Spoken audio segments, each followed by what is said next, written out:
નમસ્તે વિદ્યાર્થી મિત્રો, હાર્દિક સર એકેડમી યુટ્યુબ ચેનલમાં આપ સૌનું ખૂબ ખૂબ સ્વાગત છે। આજનો જે વિડીયો છે એમાં આપણે ચર્ચા કરશું 13મી ઓક્ટોબરના તમામ અગત્યના current affair, E book, test series ઉપરાંત લેક્ચરની પીપીટી અને વર્તમાન પત્રિકાઓ આ બધું જ મેળવવા માટે તમે આપણી એન્ડ્રોઇડ એપ્લિકેશન ડાઉનલોડ કરી શકો છો।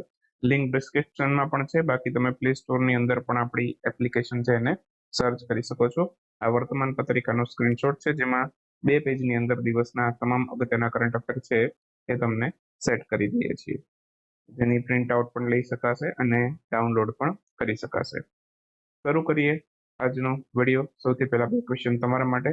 પ્રશ્ન સૌથી પહેલો એવો છે કે હાલમાં જ ભારતના કુલ કેટલા રાજ્યમાં વિધાનસભાની ચૂંટણીની તારીખો જાહેર કરવામાં આવી છે? તો ભારતના ચૂંટણી પંચે કુલ કેટલા રાજ્ય માટે આ ચૂંટણીની તારીખો જાહેર કરી છે? અને બીજો ક્વેશ્ચન એવો છે કે સાગર પરિક્રમા એનું 9મું ચરણ આની શરૂઆત કયા રાજ્યમાંથી કરવામાં આવી છે? આ 2 ક્વેશ્ચન તમારા માટે છે। શરૂઆત કરી દઈએ હવે આજના 13મી ઓક્ટોબરના કરંટ અફેરથી। હાલમાં જ હિન્દ મહાસાગર રીમ એસોસિએશન આનો નવો અધ્યક્ષ કયો દેશ બન્યો છે? તો હિન્દ મહાસાગર રીમ એસોસિએશન એને શોર્ટમાં IORA ના નામથી ઓળખવામાં આવે છે।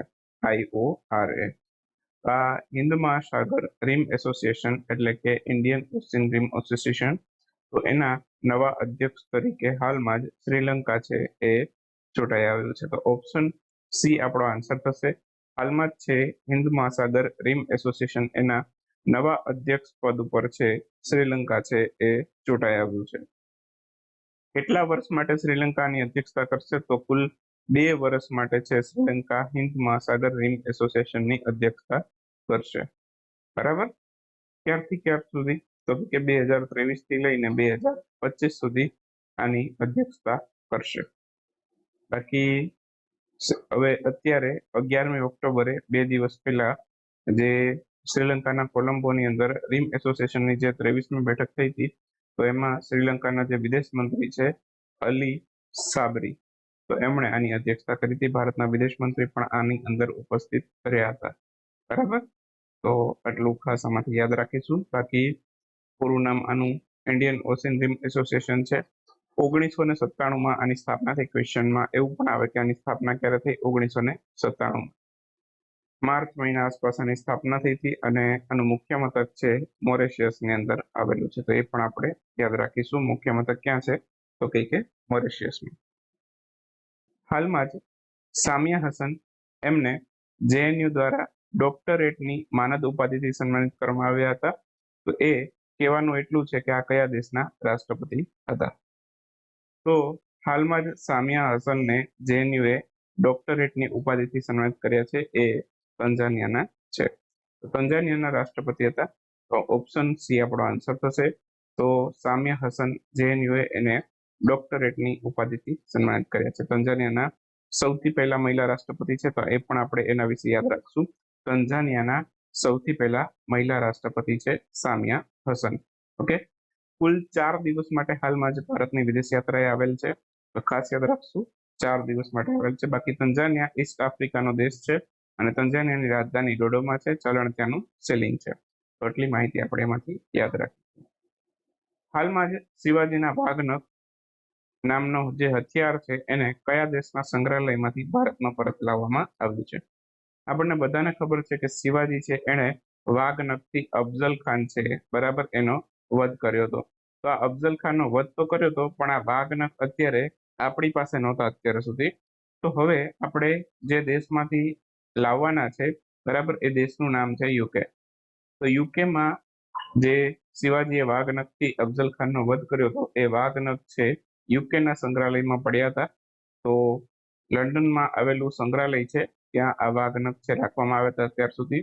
હવે ત્યાંથી ભારતમાં પરત લાવવામાં આવશે, તો આપણા માટે એક ગર્વની બાબત છે। તો શિવાજીના વાઘનખ નામનો હથિયાર છે લંડનમાં હતો અને લંડનનો સંગ્રહાલય છે ત્યાં હતો। તો લંડન ક્યાં છે? યુકેમાં છે। અને આ માટે પરત લાવવા માટે લંડનના કયા સંગ્રહાલયની અંદર છે આપણે કરાર કર્યા છે? તો એક તો વિક્ટોરિયા સંગ્રહાલય અને બીજું છે આલ્બર્ટ સંગ્રહાલય। તો વિક્ટોરિયા અને આલ્બર્ટ સંગ્રહાલય સાથે આપણે આના માટે કરાર કર્યા છે। બરાબર, વાઘનખનો અર્થ શું થાય? વાઘના પંજા જેવો જે હથિયાર છે એને આપણે વાઘનખ કહીએ છીએ। અને આનાથી કોનો વધ કર્યો તો શિવાજીએ? તો તો કે અફઝલ ખાનનો વધ કર્યો હતો, બરાબર. તો એ પણ આપણે યાદ રાખીશું. બાકી શિવાજીએ 2 વખત સુરત છે એને લૂંટ્યું હતું, એક તો 1864માં, બીજું તમારે મને કહેવાનું કોમેન્ટમાં, બરાબર. તો 2 વખત શિવાજીએ સુરતને લૂંટ્યું હતું, એ પણ આપણે યાદ રાખીશું. બાકીની બધી બાબતો છે હિસ્ટ્રીમાં એમાં આપણે એપ્લિકેશનમાં ચર્ચા કરી. ભારતે 11 ઓક્ટોબર 1987 ના રોજ કયા દેશમાં ઓપરેશન પવન ચલાવેલું હતું? તો 11 ઓક્ટોબર ના રોજ છે અત્યારે 36મી વર્ષગાંઠ પૂરી થઈ છે આ મિશન, આ ઓપરેશનની. તો આ જે ઓપરેશન પવન નામનું જે મિશન ચલાવ્યું છે, બરાબર, એ ખૂબ જ અગત્યનું મિશન હતું, કેમ કે આમાં આ ભારતના 200 જેટલા જવાનો છે તે શહીદ થયા હતા. તો આ મિશનને હાલમાં જ પ્રધાનમંત્રી નરેન્દ્રભાઈ મોદીએ 36મી વર્ષગાંઠ ઉપર શહીદો છે એને શ્રદ્ધાંજલિ અર્પણ કરી હતી. તો આ મિશન છે શ્રીલંકામાં કરવામાં આવ્યું હતું. ઓપ્શન ડી આપણો આન્સર થશે. તો શ્રીલંકાની અંદર આ ઓપરેશન પવન કર્યું હતું આપણે. આ ઓપરેશન પવનને હાલમાં 36 વર્ષ પૂરા થયા છે, બરાબર. તેના માટે હતું તો જાફના વિશ્વવિદ્યાલય ઉપર હુમલો થયો હતો. એમાં જે ભારતીય લોકો છે, બરાબર, એ ગૃહ યુદ્ધમાં ત્યાં તમિલ લોકો ફસાઈ ગયા હતા, ભારતીય તમિલ લોકો. તો આ તમિલ લોકો છે, બરાબર, એની હેલ્પ માટે છે આપણે આ મિશન કર્યું હતું. ઓકે, તો એ મિશનને નામ આપ્યું હતું ઓપરેશન પવન. ક્યારે કર્યું હતું? તો કે 11 ઓક્ટોબર 1987માં, 11 ઓક્ટોબર 1987, બરાબર. તો ત્યારે આ મિશન કરવામાં આવ્યું હતું અને 200 થી વધુ જવાનો ભારતના શહીદ થયા આ મિશનની અંદર. બાકી પાકિસ્તાનનો એક બહુ અગત્યનો મુદ્દો યાદ રાખજો, શ્રીલંકાનો એક બહુ અગત્યનો મુદ્દો યાદ રાખજો. એશિયા કપનું આયોજન છે 2 દેશોએ મળીને કર્યું હતું. ઓકે, 2 દેશોએ મળીને આનું આયોજન કર્યું. એમાં એક તો હતું શ્રીલંકા, બીજું હતું પાકિસ્તાન. તો ભારતે ફાઇનલમાં કોને હરાવીને એશિયા કપનું ટાઇટલ જીત્યું? જો આયોજક હતું શ્રીલંકા, પાકિસ્તાન, ટાઇટલ જીત્યું ભારતે. અને કોને હરાવ્યું? તો કે શ્રીલંકાને હરાવીને આનું એશિયા કપનું ટાઇટલ જીતી લીધું. બાકી આવા થોડાક મિશન તમને યાદ રખાવું તો ઓપરેશન પોલો, હૈદરાબાદનું ભારતમાં જોડાણ, એ માટે 1948માં કરવામાં આવ્યું હતું. ઓપરેશન વિજય 1961માં કરવામાં આવ્યું હતું, દીવ દમણ ગોવા માટે. પોર્ટુગીઝો ફિરંગીઓ છે એમને એના કબજામાંથી આ બધું મેળવવા માટે કરવામાં આવ્યું. ઓપરેશન વિજય છે કારગિલ વિજય માટે પણ આપણે કર્યું હતું 1999માં, તો એ પણ આપણે યાદ રાખીશું. હાલમાં જ વર્લ્ડ એગ ડે અથવા તો વિશ્વ ઈંડા દિવસ ક્યારે ઉજવાયેલો હતો? તો આ દર વખતે 13 ઓક્ટોબરે નથી આવતો, દર વખતે ક્યારે આવે? ઓક્ટોબર મહિનાના બીજા શુક્રવારે. તો 13 ઓક્ટોબરે આજે છે ઓક્ટોબરનો બીજો શુક્રવાર. તો 13 ઓક્ટોબરે આ વખતે આની ઉજવણી કરી છે. બાકી દર વર્ષે ઓક્ટોબર મહિનાના બીજા શુક્રવારે આ દિવસ ઉજવાય છે, બરાબર. આ વખતે 13 ઓક્ટોબરે આવ્યો એટલે આ વખતે 13 ઓક્ટોબરે ઉજવેલું. આની થીમ છે એક ફોર અ હેલ્ધી ફ્યુચર. આ એની થીમ છે. સૌથી પહેલી વખત આ દિવસ છે એ 1996માં ઓસ્ટ્રિયાના વિયના શહેરની અંદર ઉજવવામાં આવેલો હતો. International day four disaster risk reduction આ ક્યારે ઉજવાયેલો હતો? તો આ પણ આજે 13 ઓક્ટોબરે આની ઉજવણી કરવામાં આવેલી.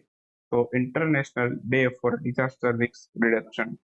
સંયુક્ત રાષ્ટ્ર આ દિવસ ઉજવે છે સૌથી પહેલી વખત 1989ની અંદર આ દિવસ ઉજવાયેલો.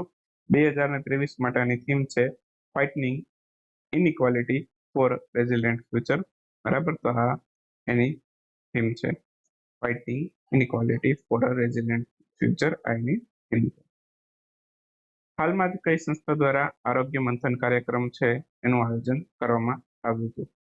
તો આ આરોગ્ય મંથન કાર્યક્રમનું આયોજન ક્યાં થયું? એક ક્વેશ્ચન તો આની અંદર ક્વેશ્ચનમાં જ આવી ગયો. નવી દિલ્હી ખાતે આનું આયોજન કરવામાં આવ્યું હતું અને આનું આયોજન કર્યું હતું નેશનલ હેલ્થ ઓથોરિટીએ. ઓપ્શન બી આપણો આન્સર થશે. તો નેશનલ હેલ્થ ઓથોરિટી છે એમના દ્વારા ઓક્ટોબર 23માં નવી દિલ્હી ખાતે આનું આયોજન કરવામાં આવ્યું હતું. આરોગ્ય મંથન કાર્યક્રમનું આયોજન કરનાર કોણ હતું? તો કે નેશનલ હેલ્થ ઓથોરિટી.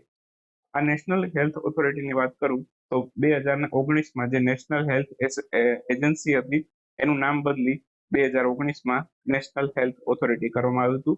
અત્યારે આના નેશનલ હેલ્થ ઓથોરિટીના સીઓ કોણ છે? સુધાંશુ પંત, એમને પણ યાદ રાખીશું.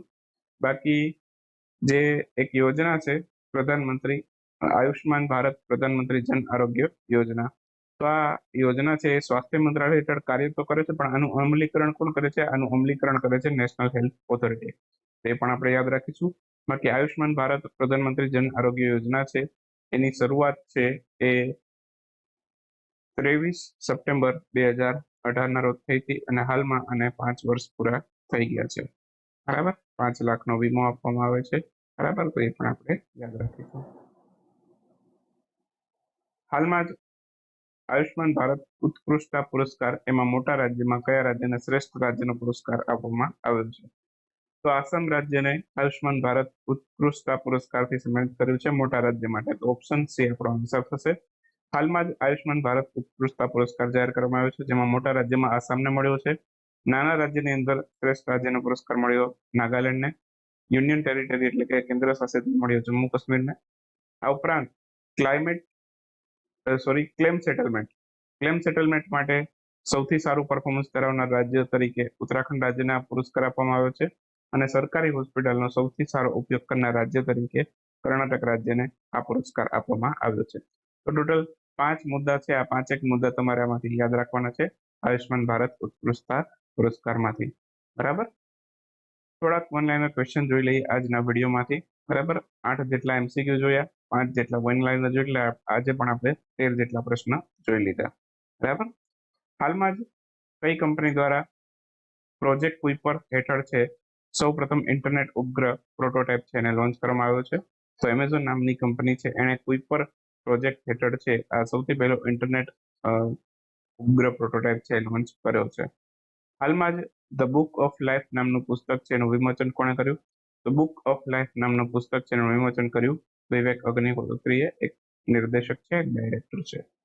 હાલમાં જ કયા રાજ્યની સરકાર દ્વારા યુવા મિતાન પરિવહન યોજના છે એનો શુભારંભ કરવામાં આવેલો?